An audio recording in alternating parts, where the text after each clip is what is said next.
అందరికీ good morning.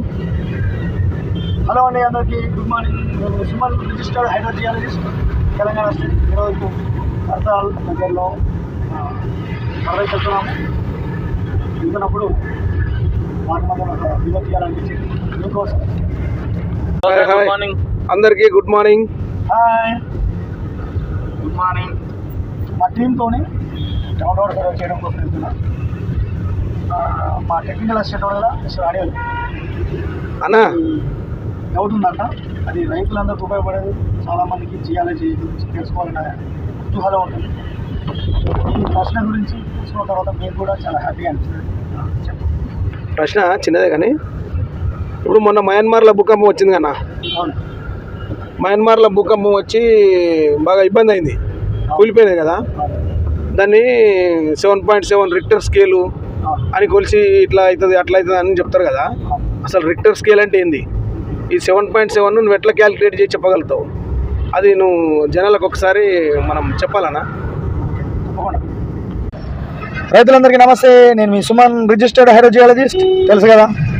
అయితే మన అనిల్ అడిగిన ప్రశ్నకి మయన్మార్, భూటాన్, థాయిలాండ్ దేశాల్లో పోయిన వారం భూకంపం వచ్చింది, మిట్ట మధ్యాహ్నం వచ్చింది. అయితే దాని మీద రిక్టర్ స్కేల్ మీద 7.7గా గుర్తించడం జరిగింది. అంటే భూమి లోపల ఉన్న ఖండాలు ఏవైతే ఉన్నాయో అవి 3 రకాలుగా ఉంటాయి.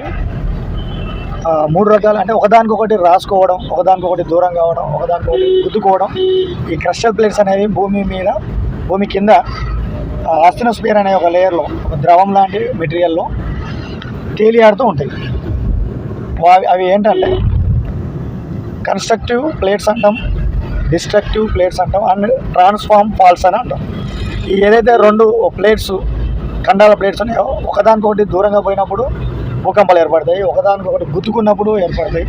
అలాగే వాటి మధ్య రాసుకొని పోయినప్పుడు ఈ భూకంపాలు అనేవి ఉద్భవించడం జరుగుతుంది. ఎక్కువగా ఈ పర్వత శ్రేణి ప్రాంతాల్లో ఎక్కువగా వస్తుంటాయి.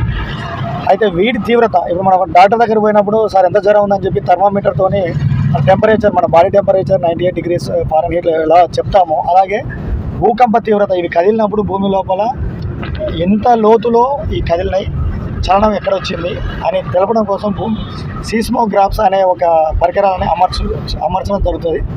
అంటే భూమి ఉపరితలం మీద ఎక్కడైతే ఇప్పుడు